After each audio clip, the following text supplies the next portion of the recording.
Bonsoir à tous, bienvenue dans votre journal. Voici les titres. À 3 jours des élections sénatoriales partielles, la commission électorale rappelle les règles du scrutin aux candidats et aux électeurs. Ces élections auront lieu dans 5 régions de la Côte d'Ivoire. 12 candidats ont été retenus. Litige foncier entre l'ONAD et les riverains d'Anono Palmeraie, 80 hectares. Accusé de vouloir démolir les habitations sans dédommagement, l'Office dit agir en application des décisions du Conseil national de sécurité. Et puis du sport dans ce journal avec la qualification de la Côte d'Ivoire au quart de finale du tournoi olympique masculin grâce à son match nul face à l'Allemagne. C'est un coup dur pour l'Allemagne qui quitte déjà la compétition.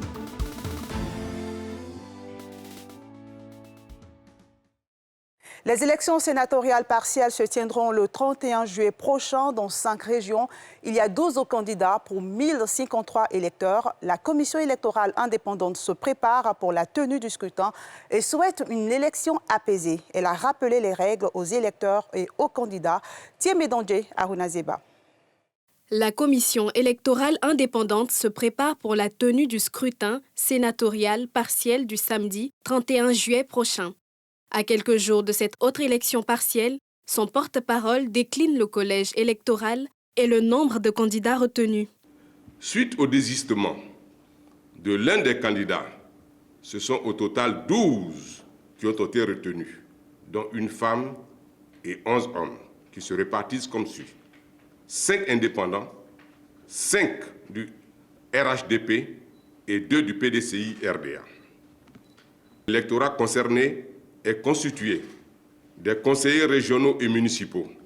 Ils sont au nombre de 1045. À ces conseillers, il faudrait ajouter 8 candidats non élus, d'où 1053 électeurs au total. L'institution électorale souhaite par ailleurs que le climat autour des sénatoriales partielles soit apaisé. Rassurant de la prise de toutes les mesures sécuritaires, le porte-parole interpelle les candidats et électeurs.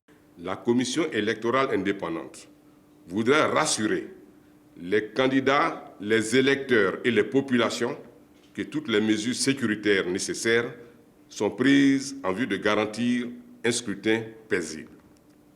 Je lance un appel citoyen à la responsabilité et à la confiance afin que les élections se déroulent de manière apaisée. Notons que ce scrutin va se tenir dans 5 régions du pays. Ce sont notamment le Bunkani, les Grands Ponts, le Gontougo, le Kabadougou et le Nawa, où vont s'ouvrir au total 34 bureaux de vote. La scène politique ivoirienne enregistre une nouvelle formation politique. Il s'agit du réseau des partis libéraux. Créé en mai dernier, il a été présenté aujourd'hui à la presse. Cette nouvelle formation politique et idéologique se veut centriste et libérale pour équilibrer le débat politique en Côte d'Ivoire. Brice Yanwa, Tanguy Kono. Les partis politiques Ensemble pour l'Union et le Développement, Unis pour la République, Rassemblement des Ivoiriens pour la démocratie, Jeunesse panafricaine de Côte d'Ivoire, Parti ivoirien des volontaires pour le développement et Parti pour la renaissance de la démocratie en Côte d'Ivoire forment désormais le réseau des partis libéraux de Côte d'Ivoire, une nouvelle plateforme politique qui veut prendre part au jeu démocratique par la concertation et les compromis afin de sauvegarder la paix. Le réseau des partis libéraux de Côte d'Ivoire veut aussi jouer sa partition à travers des propositions concrètes pour l'évolution du débat politique, pour la consolidation de la démocratie dans notre beau pays, la Côte d'Ivoire, et pour la réconciliation. Par la même occasion, je voudrais rassurer les militantes et les militants des partis membres du RLCI que notre union sera bâtie en prenant en compte les intérêts, les inquiétudes et les préoccupations des uns et des autres.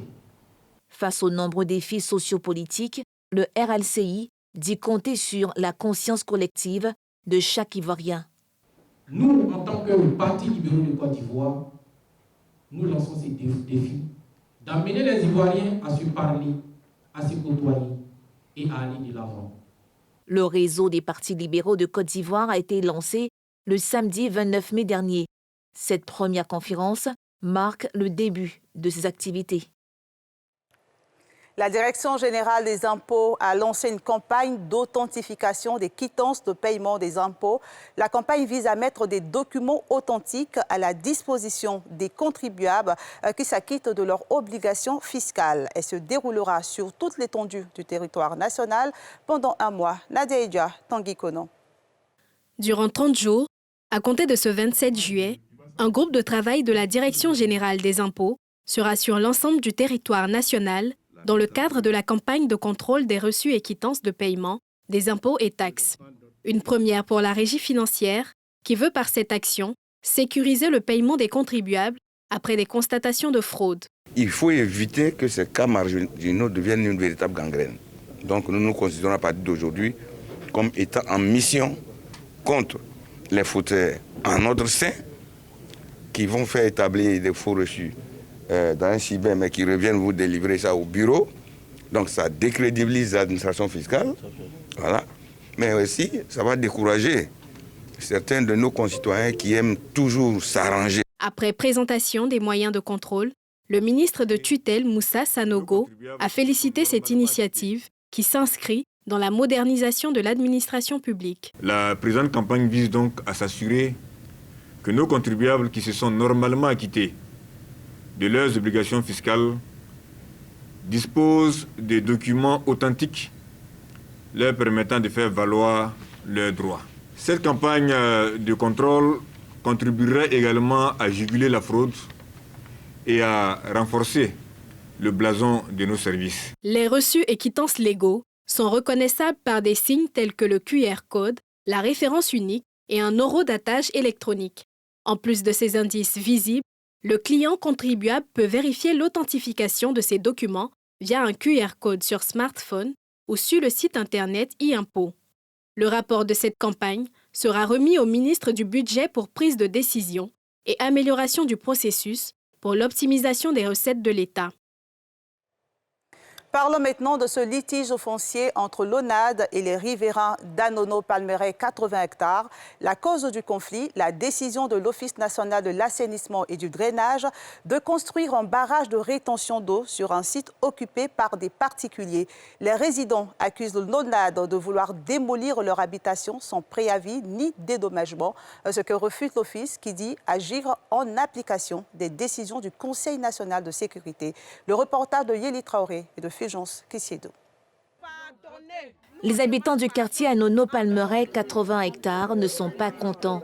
À raison de leur courroux, la décision de l'Office national de l'assainissement et du drainage, ONAD, de démolir leurs habitations afin d'y construire un barrage de rétention d'eau, en application des décisions du Conseil national de sécurité du 21 juin 2018, visant à une libération des emprises des réseaux et ouvrages d'assainissement des eaux usées de drainage des eaux pluviales. C'est dans ce cadre que vendredi dernier, les agents de l'ONAD, accompagnés par des forces de l'ordre, sont arrivés dans le quartier avec des engins de démolition. Après avoir démoli les habitats précaires, les habitants se sont physiquement interposés pour empêcher la démolition des maisons en dur. Le jeudi, on m'appelle du bureau à 10h. On me dit « Ah, ils sont en train de casser ». Je dis « Casser ?» Alors je laisse mon travail directement ici. Je viens effectivement, ils sont en train de casser. Alors je demande à l'agent qui est sur place. Je dis, mais vous cassez jusqu'où? Il dit, vous habitez où, madame? Je dis, j'habite là. Il dit, oui, cette maison est dedans. Sans préavis, sans rien du tout. Nous sommes des citoyens ivoiriens. On n'a pas volé pour être ici. Voici mon ACD. Je l'ai depuis 2019. Après la pluie de 2018, que nous avons reçu la visite de l'ONAD, et nous disons que ce terrain est occupé par l'État et que l'État doit faire un bassin sur notre terrain ici. Alors, nous avons demandé, mais si l'État doit construire un bassin ici, qu'est-ce que nous faisons? L'ONAD nous dit que l'État veut détruire tout, les 80 hectares, c'est-à-dire 122 terrains. Le même sort devrait être réservé aux chantiers de ce marché qui avait pourtant toutes les autorisations requises. Au moins 1000 femmes sont impliquées dans ce projet-là. À notre grande surprise, on nous dit qu'aujourd'hui, ce marché doit être détruit. Or que nous sommes dans un quartier qui regorge 122 familles. Donc vraiment, nous ne comprenons rien. Nous disons que s'il y avait vraiment un souci, on n'allait pas pouvoir nous permettre de nous engager dans ce gros projet-là. Pour les habitants, il existe un autre site autrement plus adapté aux besoins de l'ONAD qui pourrait épargner leurs habitations. Approchée par nos soins, la direction de l'ONAD réfute ces accusations et explique avoir respecté les procédures et agir en toute légalité. Compte tenu des problèmes d'inondation à la Palmeraie, à Labra et tout ça, et compte tenu des instructions du Conseil national de sécurité en juin 2018, qui notamment a dit qu'il fallait qu'on procède à la destruction de tous les édifices qui étaient sur les voies d'eau. C'est ainsi que nous, on a engagé le processus. Mais ça ne veut pas dire que les gens ne seront pas indemnisés. Pour le directeur général adjoint de l'Office, c'est un budget de 167 milliards qui est prévu pour dédommager les habitants qui sont dans les emprises des travaux à effectuer. Aujourd'hui, le dossier a été transmis au ministère du Budget. Sur les 7 sites qui ont été programmés, le montant des indemnisations fait 167 milliards. Maintenant, sur le site du barrage B6, ça fait 8 milliards. Pour aller encore dans les détails, les bâtis en dur, c'est-à-dire les bâtis non précaires, qui sont situés dans la cuvette du barrage B6, ça c'est autour de 2 milliards. En période normale, l'idéal serait qu'on indemnise ces gens, ensuite on démolit les bâtis, ensuite on fait les travaux.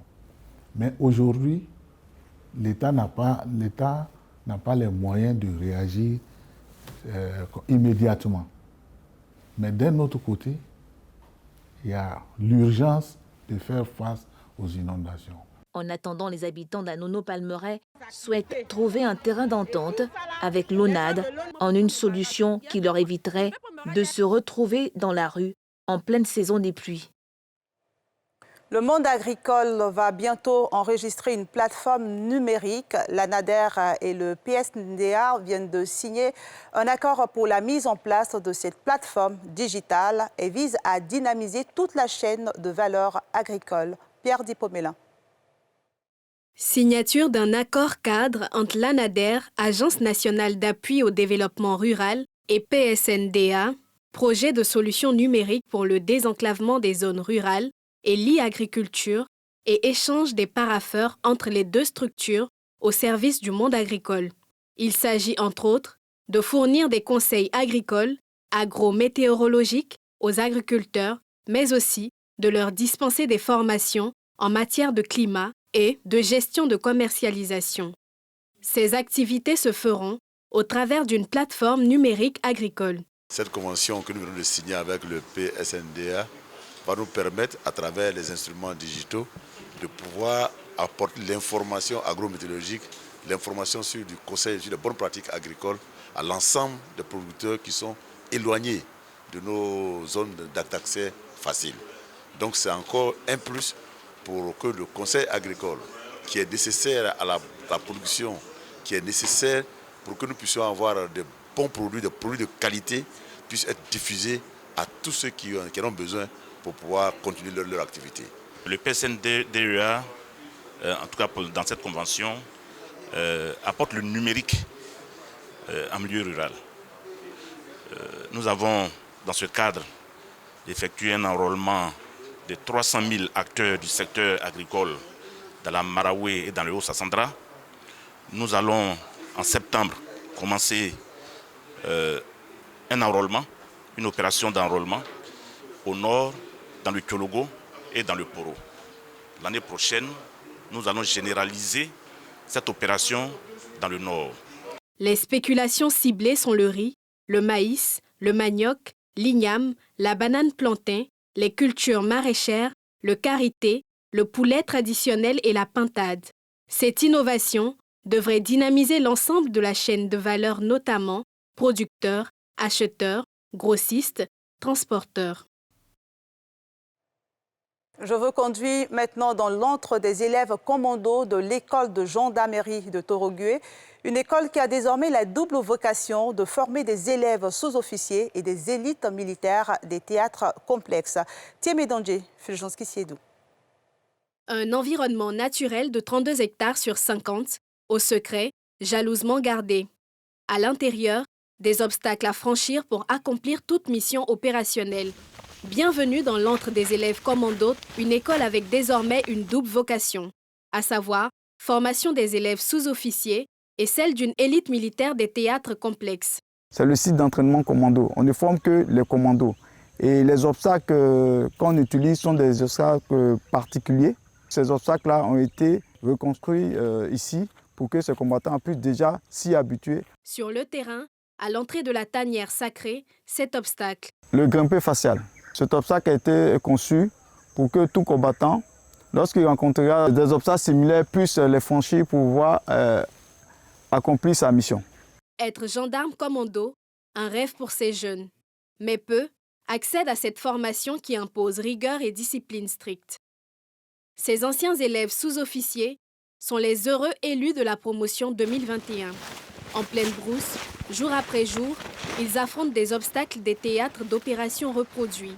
Le réseau a franchi en rampant. La technique, c'est le coude droit. Lorsqu'il se déplace, il se déplace avec le genou gauche. Et donc, plaqué au sol, nous allons franchir ces réseaux. Il y a des épines. Et donc, le mono qui est plaqué, il va franchir ces réseaux-là, éventuellement, pour le mettre en situation réelle, si il y a des tirs qui doivent se plaquer pour ne pas être cueillis à froid, comme on le dit. Ici, au pied de cet obstacle, une autre technique inculquée pour de futures missions sécuritaires. Nous avons l'échelle décalée. Quand le plan se présente comme ceci, quelle est la technique ou bien le mode de franchissement qui sied? Voilà, donc nous enseignons les techniques pour pouvoir passer rapidement, un pied, une marche, jusqu'à ce qu'il atterrisse à la fin. Projeté dans un milieu naturel parsemé d'embûches, assimilé à des terrains opérationnels, ces auditeurs bravent la peur du vide.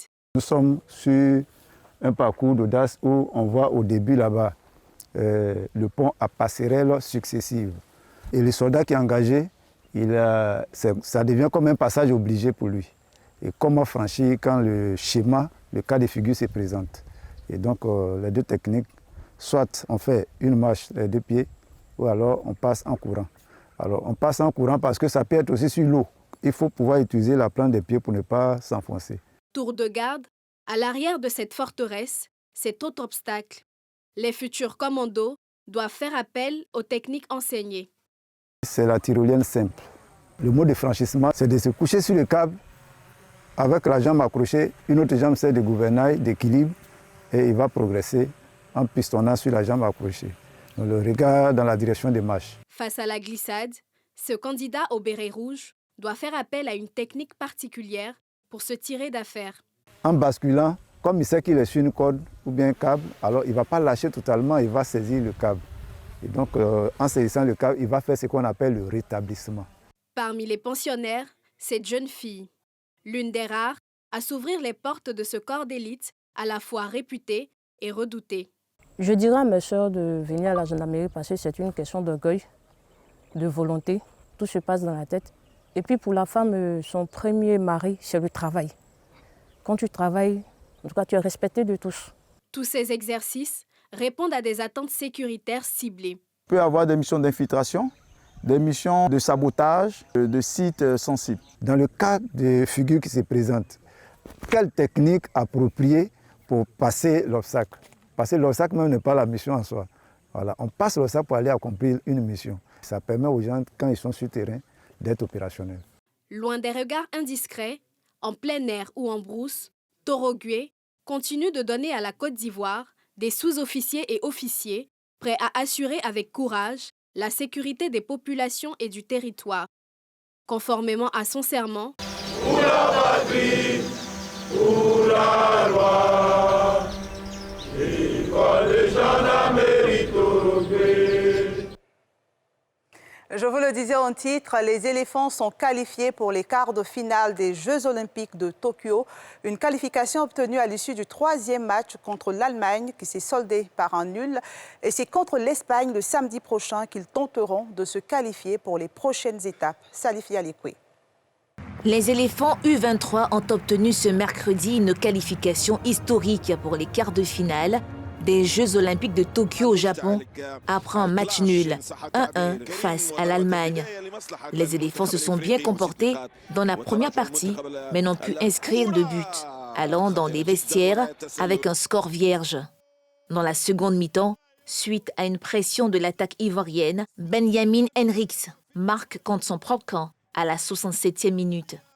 Quelques minutes plus tard, c'est l'égalisation allemande à la suite d'un coup franc magistralement effectué par Edouard Lohen. Le tableau d'affichage ne changera pas jusqu'à la fin du match. Avec ses 5 points, deuxième de la poule D, la Côte d'Ivoire sort ainsi de la poule D également composée de l'Arabie Saoudite battue 2-1, du Brésil face à qui elle a fait également un match nul 1-1 et de l'Allemagne. La Côte d'Ivoire rencontrera l'Espagne en quart de finale le samedi prochain. Et c'est la fin de ce journal. Merci de l'avoir suivi. Demain, vous serez avec Pierre Appro. Quant à moi, j'aurai le plaisir de vous retrouver le dimanche à 20h05 dans NCI 360. Prenez soin de vous.